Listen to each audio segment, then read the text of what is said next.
تو ایسے بھی اسکالرز ہیں مارکیٹ میں نئی نئی چیزیں لا رہے ہیں, تو اب کس بیس پہ ان کو تھوڑی فالو کرنے کے یہ عالم ہے بھائی, اللہ کا پیغام.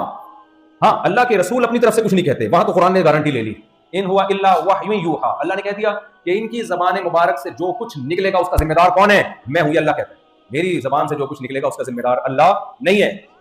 لہذا اگر میں اللہ رسول کا پیغام پہنچا رہا ہوں تو پھر میں اس میں اللہ کے رسول کا وارث ہوں. اگر میں اللہ کے رسول کا پیغام نہیں پہنچا رہا پھر اس میں, کیونکہ نبی اور امتی میں یہی تو فرق ہے نا, نبی کا ذمہ دار کون ہے بھائی؟ اللہ. تو اب میں آپ سے کچھ باتیں عرض کروں گا, اگر وہ میری اخپل باتیں ہیں, پشتو بھائی بھی بیٹھے ہوئے ہیں نا, اخپل سمجھتے ہو نا, اگر وہ میری اخپل باتیں آپ ریجیکٹ کر دیں, مفتی صاحب یہ آپ کی اپنی بنائی ہوئی باتیں ہیں, کائنڈلی ہم یہ سننے کے لیے نہیں, آپ ریجیکٹ کر دیں. لیکن اب جو میں باتیں آپ سے کرنے لگا ہوں اگر وہ اللہ کا پیغام ہے تو میرے بھائی پھر وہ میری بات نہیں ہے. آپ اگر ٹھکرائیں گے میری صحت پہ کوئی فرق نہیں, نہ مجھے کچھ بھی نہیں, نہ مجھے پیسے اگر ملنے ہوں گے تو اس کی وجہ سے ریجیکٹ نہیں ہوں گے, نہیں ملنے ہوں گے تو اس کی وجہ سے ملیں گے نہیں.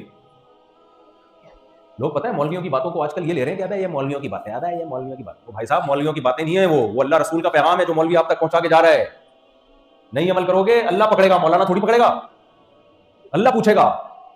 لوگ یہ بھی کہتے ہیں یہ مفتی طارق مسعود پاکستان جیسے پسماندہ ملک سے جس میں کراچی میں گٹر کے ڈھکن نہیں ہے, کھڈے, یہ کینیڈا والوں کو آ کے سمجھائیں گے, یہ ہمیں بتائیں گے. کمنٹ سارے ہوتے ہیں نا, میں پڑھتا ہوں یوٹیوب پہ جب بیان جاتا ہے نیچے کمنٹ میں پڑھ رہا ہوتا ہے. میں ایک دفعہ سوات کے میڈیکل کالج میں بیان کے لیے گیا, میڈیکل کالج کے پروفیسر, بڑا استقبال کیا ان لوگوں نے, اللہ کے پی کے والوں کو جزائے خیر دے, علماء پہ ٹوٹتے ہیں, بہت محبت دیتے ہیں علماء کو, اور ان کی محبت دیکھ کے آدمی کہتا ہے کہ ان کی موت انشاءاللہ ایمان پہ ہوگی, بہت ایمان, کیونکہ علماء سے محبت کی وجہ صرف اور صرف اللہ رسول سے محبت ہے, اور ہمارا کیا, ان کو پیسے تھوڑی لے کے جا رہے ہوتے ہیں وہاں پہ, بہت زیادہ محبت دیتے ہیں. میڈیکل کالج گیا, ایجوکیٹڈ لوگ, پروفیسر یونیورسٹی کے طلباء, میرا وہاں بیان ہوا تو نیچے کمنٹس میں لکھا ہوا تھا کسی نے, بھائی یہ مولوی کیا ان کو استنجا کے طریقے سکھانے گیا ہوا ہے بھائی, اتنے پڑھے لکھے لوگ ہیں, ان میں یہ مولوی کا کیا کام ہے؟ تو ہمارا جو سیکولر لبرل طبقہ ہے نا, ان کو بہت غصہ آتا ہے مولانا لوگوں سے کہ نہ انہوں نے راکٹ بنایا, نہ یہ چاند پہ کبھی گئے, نہ ابھی جو وہ شٹل بھیجی ہوئی ہے نا سورج کے قریب آوازیں ریکارڈ کر کے بھیج رہی ہے, نہ ان کا اس میں کوئی کردار ہے, نہ کوئی نٹ بولٹ انہوں نے ایجاد کیا, اور چلے ہیں جاپان اور کینیڈا والوں کو سمجھانے. سمجھ آ رہی ہو؟ چلے ہیں کس کو سمجھانے؟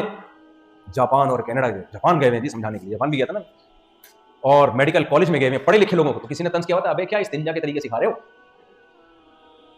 تو میں نے اس پہ بات کی, میں نے کہا اگر تم مولویوں کو فالو نہیں کرو گے نا, خدا کی قسم استنجا بھی بھول جاؤ گے.